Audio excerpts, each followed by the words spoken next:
안녕하세요. 칼리지 피직스 기초물리학 1장입니다. 1장 단위, 삼각함수, 벡터에 대한 내용을 공부를 하겠습니다. 자, 1장에서 다루는 내용을 좀 더 자세하게 보면은 물리량의 단위와 표준에 대해서 공부를 하고요. 그 다음에 차원 분석에 대해서, 그리고 유효 숫자에 대해서, 그 다음에 어림, 크기 정도, 차수 크기 정도의 계산을 통해서 어림하는 방법, 그리고 나서는 이제 좌표계 삼각함수 벡터와 같이 물리에서 꼭 필요한 수학의 내용인데, 이 내용들의 가장 기본적인 내용들을 공부하도록 하겠습니다. 자, 먼저 1.1절 길이, 질량, 시간의 표준입니다. 자, 먼저 기본 물리량을 알아야 되는데, 물리가 자연 현상을 관찰하고 측정해서 거기서부터 얻는 물리량들의 관계를 법칙이나 공식으로 이제 정리를 한 다음에 자연 현상을 해석하고 이해하는 그런 학문인데요. 이때 가장 기본적인 물리량으로 정의된 것이 길이와 질량과 시간입니다. 길이 랭스, 질량 매스, 시간 타임 해가지고 LMT로도 표시를 하는데요. 이렇게 길이, 질량, 시간을 기본 물리량으로 정의한 단위계가 있습니다. 그게 SI 단위계 또는 표준 단위계 또는 국제 단위계, 다 같은 말입니다. 그래서 이 세계에서 이제 학자들이 모여가지고 단위를 통일하자 해서 만든 것이 표준 단위계인데, 요 SI 표준 단위계에서는 길이, 질량, 시간을 기본 물리량으로 정의를 했고요. 물론 요 세 가지만 있는 게 아니라 네 가지가 더 있습니다. 7개의 물리량을 기본으로 정의했는데, 그 중에 이제 3개만 소개를 하는 건데, 3개의 기본 물리량을 정의하고 그 물리량의 측정값에 이름을 붙여서 단위의 이름을 붙였습니다. 그러니까 어떤 물체의 길이를 측정했는데 그 길이가 뭐 1.2가 나왔다. 그럴 때 요게 물체의 길이니까 길이의 단위 미터를 표시한 겁니다. 그래서 이름을 이제 단위가 측정값에 붙이는 이름이다. 그렇게 이해하면 되는데, 길이는 미터, 그 다음에 질량은 킬로그램, 그 다음에 시간은 세컨드, 그렇게 이름을 붙였습니다. 이건 잘 알고 있죠. 그리고 기호를 이용해서 측정값을 표시하게 됩니다. 그래서 미터, 킬로그램, 세크, S 이렇게 기호를 쓰고요. 그래서 1.2다, 1.2m다 그럼 딱 봤을 때 이 단위를 보니까 이건 길이구나 하는 걸 알 수가 있죠. 그런데 여기서 아주 중요한 것이 실제 1.2가 그러면 얼마의 길이를 표시하느냐 하는 걸 정의를 해야 됩니다. 그러니까 이런 길이가 1.2냐 아니면은 이만한 길이가 1.2냐 하는 것을 기준이 없으면은 각자 똑같은 1.2지만 서로 다른 길이를 가지고 1.2라고 주장할 수 있는 거잖아요. 그렇기 때문에 기준을 정하는데 그 기준을 정하는 것이 바로 표준입니다. 표준. 그러니까 표준은 1.0의 값을 크기를 엄밀하게 정의한 것이 표준이다 하는 거고, 길이, 질량, 시간에 대해서 각각의 표준이 있게 됩니다. 길이는 1.0m를 정의하는 것, 질량은 1.0kg을 정의하는 것, 그 다음에 초는 1.0 세크를 정의하는 것이 표준이다. 그렇게 이해하면 되는데요. 그래서 이 표준을 정했으면 표준이 있고 그 물체 어떤 물체의 길이를 쟀더니 이 표준이라는 길이의 1.2배만큼의 길이가 나왔다. 그러면 1.2m로 쓸 수 있구나. 그렇게 표준하고 비교해서 측정값을 표시할 수가 있게 되겠죠. 그래서 표준이 아주 중요한 것이 되겠습니다. 그래서 이 표준이 어떻게 정의되어 있냐면, 먼저 길이에 대한 표준을 살펴보면 1m라는 것은 빛이 진공에서 이만한 시간 동안 이동한 거리를 1m로 표준으로 정의를 하고 있습니다. 이게 숫자가 복잡하지만 이걸 외울 필요는 없는 거고요. 길이의 표준이 정의되어 있다라는 것을 이해하면 되겠습니다. 근데 처음부터 이렇게 복잡하게 정의된 건 아니고요. 처음에는 적도하고 북극까지의 거리, 그러니까 지구가 이렇게 있고 이게 적도면 이게 북극이죠. 이렇게 자오선이 있겠죠.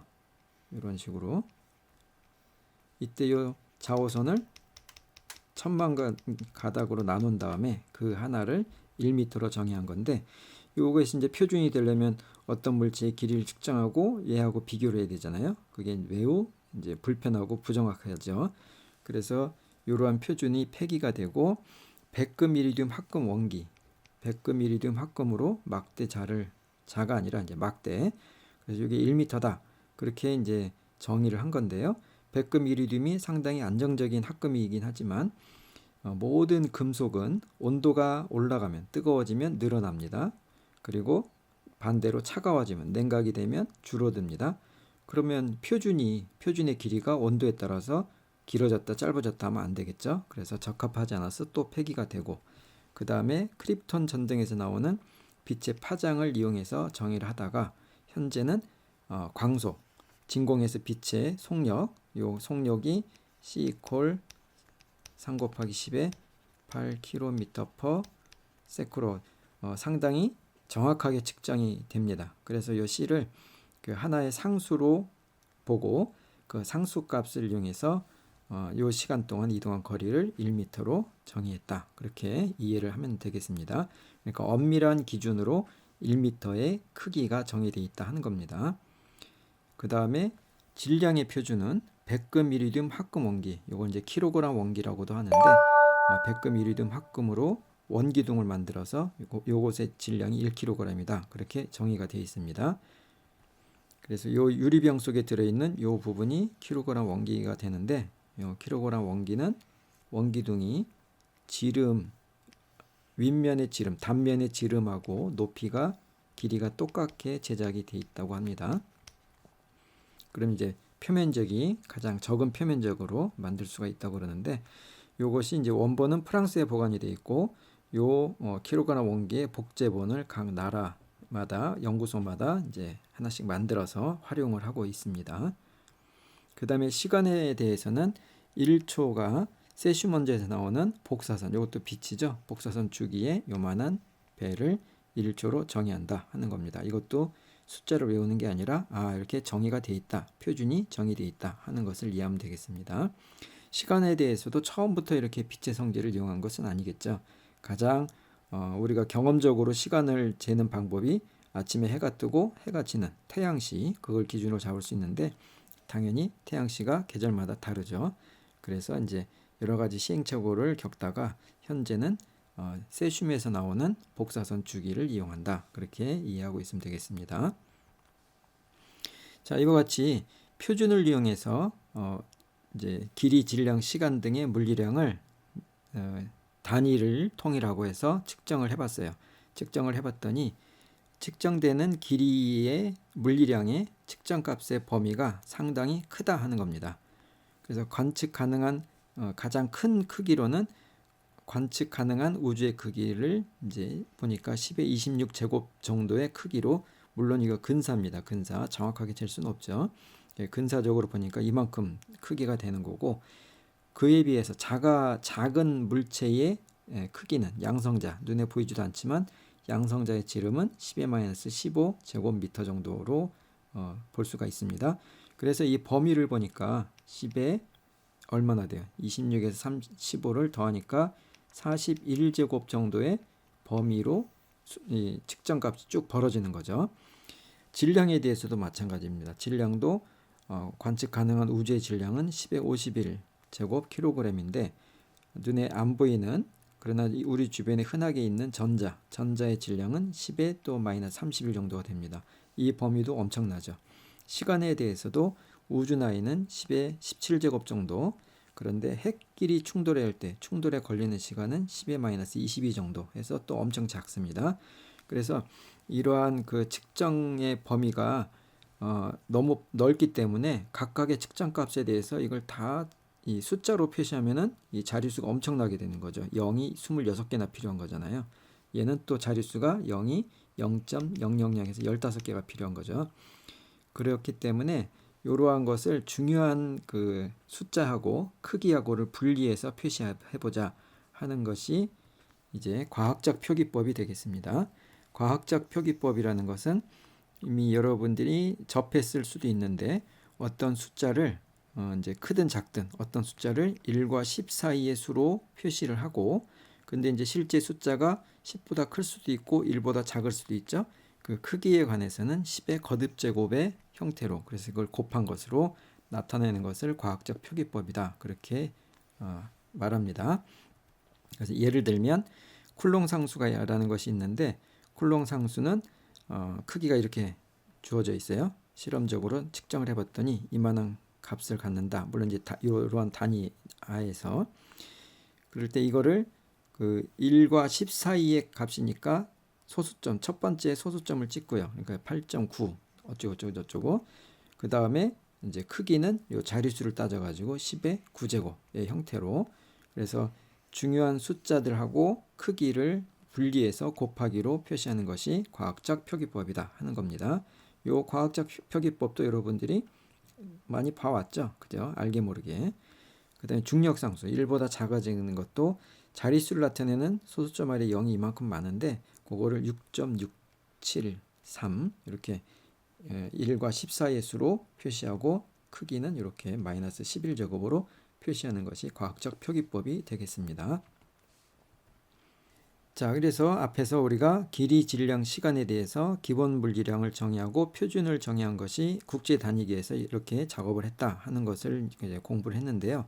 단위계가 국제 단위계만 있는 것이 아니라 그 당연히 국제 단위계에서 모여가지고 이렇게 단위를 통합하는 그런 과정 이전에는 각 지역마다 고유한 단위를 다 따로따로 썼겠죠. 우리나라에서도 옛날에 쓰던 단위가 따로 있죠.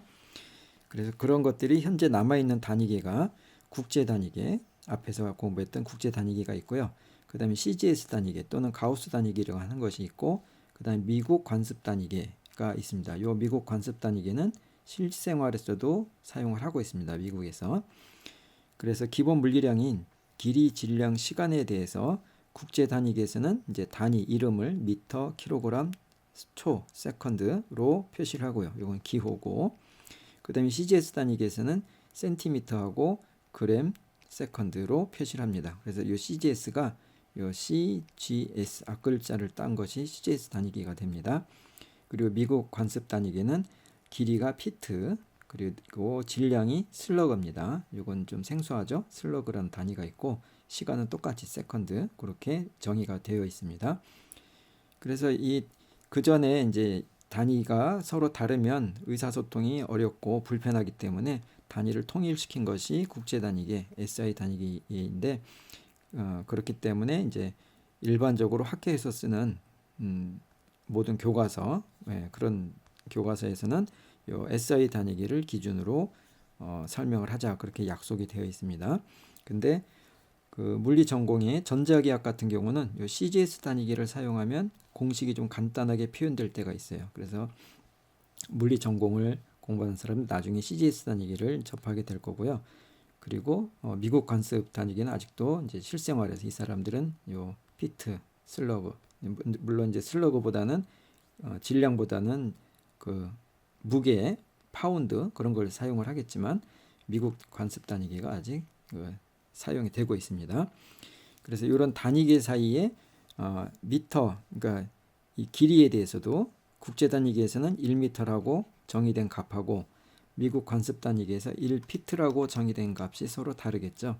그래서 실제로 같은 크기의 길이를 미터로는 얼마인지, 그 다음에 피트로는 얼마인지를 나중에 구분해서 서로 비교할 수 있어야 됩니다. 자, 이때 국제 단위계나 CGS 단위계를 미터법이라고도 하는데 미터법에서는 그 앞에서 소개한 과학적 표기법의 크기를 표시하는 10의 거듭제곱 형태 있잖아요. 요것을 이제 좀 더 이름을 붙여가지고 접두어라는 그 형태로 이름을 붙여서 이 크기를 이제 보기 쉽게 그렇게 사용하는 약속이 있습니다. 그래서 이 접두어는 외워야 되는데요.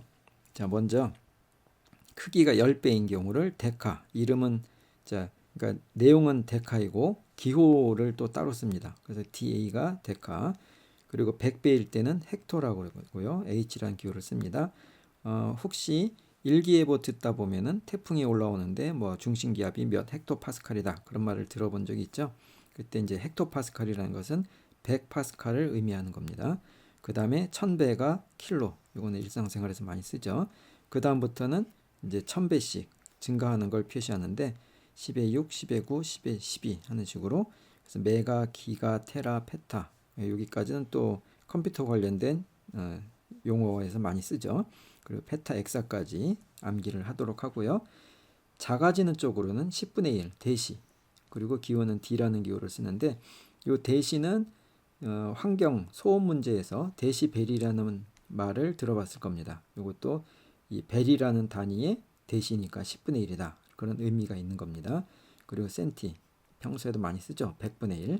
그리고 밀리가 1000분의 1인데 이제 밀리까지는 익숙하게 잘 쓰는데 그 다음부터는 요 1000배씩 작아지는 그런 단위로 이제 10의 6제곱은 마이크로 요거는 이제 미생물의 세계가 될 거고 그 다음에 나노 요거는 원자의 크기가 나노 단위가 됩니다. 그 다음에 피코는 나중에 축전기에서 전기 용량을 공부하게 되는데 전기 용량의 크기가 피코로 많이 표시가 됩니다. 그리고 fem토는 원자핵의 크기입니다. 양성자의 크기, 원자핵의 크기. 그래서 fem토가 등장하면 핵물리학에서 이제 요 fem토가 많이 등장하고요. 원자 물리학에서 나노가 많이 등장하고 그렇게 됩니다. 그래서 이 크기도 알아야 되고 접두어 이름도 알아야 되고 기호도 알아야 되겠습니다. 이거는 암기해야 됩니다.